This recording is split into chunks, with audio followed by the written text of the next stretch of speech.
الحمدللہ والصلاۃ علی النبی۔ حاضرین و ناظرین، ہمارا جو ایک من گھڑت احادیث اور غیر ثابت روایات کا ایک سلسلہ چل رہا تھا، آج میں آپ حضرات کے سامنے ایک ایسی من گھڑت روایت بیان کرتا ہوں اور ایسی من گھڑت حدیث جو عام لوگوں کو بڑے بڑے خطباء بیان کر دیتے ہیں، ایسی حدیث میں آپ کو سناتا ہوں جس کو حدیث رسول بنا کر پیش کیا جاتا ہے۔ حقیقت میں وہ حدیث نہیں ہے۔ میں نے حدیث کا لفظ اس لیے بولا ہے کہ اس کو حدیث کہا جاتا ہے، لیکن وہ حدیث نہیں ہے، وہ من گھڑت حدیث ہے جس کا حدیث رسول کے ساتھ کوئی تعلق نہیں ہے۔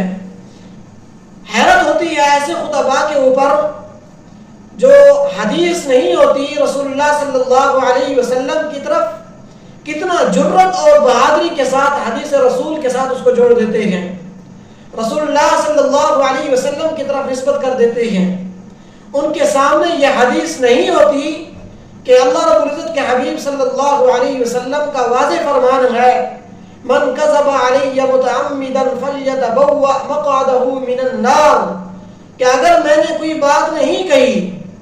اور کوئی ایسی بات کہ جس کا تعلق، جس کی نسبت میرے ساتھ نہیں ہے، اس کی نسبت اگر میرے ساتھ جوڑی جاتی ہے، اگرچہ وہ بات ٹھیک ہے، لیکن اس شخص کو چاہیے کہ وہ اپنا ٹھکانہ جہنم میں بنا لے۔ حدیث کیا ہے؟ وہ حدیث پہلے آپ سنیے۔ حدیث یہ ہے کہ آپ نے بھی بڑے بڑے خطباء سے سنا ہوگا کہ روایت بھی یہ بیان کی جاتی ہے کہ قیامت کا جب دن ہوگا تو ایک شخص وہاں پر ایسا ہوگا جس کے پاس ایک نیکی کی کمی ہوگی، اور وہ پریشان ہوگا کہ اب ایک نیکی مجھے مل جائے گی تو میں جنت میں جاؤں گا، وگرنہ تو میں کامیاب نہیں ہو سکوں گا۔ اب وہ ہر ایک کے پاس جائے گا، قریبی رشتہ داروں کے پاس جائے گا، ماں باپ کے پاس جائے گا جو دنیا کے اندر اس کے اوپر قربان ہونے والے تھے، بھائیوں کے پاس جائے گا، بہنوں کے پاس جائے گا، لیکن کوئی بھی اس کو ایک نیکی دینے کے لیے تیار نہیں ہوگا۔ لیکن ایک شخص ایسا ہوگا کہ جس کے پاس ہوگی ہی ایک نیکی، صرف ایک نیکی ہوگی، اور وہ شخص کہے گا کہ بھائی میں تو ایسے جا نہیں سکتا، میرے پاس تو ایک ہی نیکی ہے، لہذا تو یہ ایک نیکی اپنے پاس لے لے اور تو جنت کے اندر چلا جا، میرا معاملہ اللہ تعالیٰ کے ساتھ ہے، اللہ جانے میں جانوں، میرے پاس ویسے ہی ایک نیکی ہے، میں تو جا نہیں سکتا، چلو تیرا بھلا ہو جائے تو چلا جا۔ تو اللہ رب العزت جب اس ایک نیکی والے کی اس ایثار اور اس قربانی کو، اتنی بڑی بہادری کو اور اتنی بڑی قربانی کو جب دیکھیں گے تو اللہ رب العزت مسکرا پڑیں گے۔ اللہ رب العزت فرمائیں گے کہ چلو تم دونوں جنت کے اندر چلے جاؤ۔ سبحان اللہ! ہے نا، مزے کی بات تو ہے، لیکن ہے من گھڑت،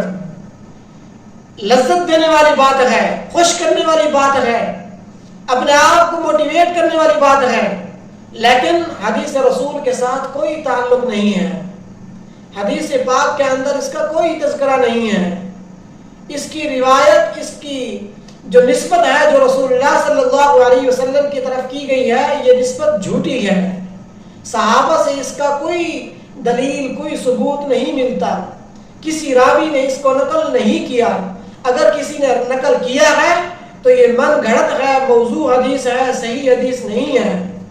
اللہ رب العزت ہم سب کی حفاظت فرمائے، اللہ رب العزت امت کے حال پہ رحم فرمائے۔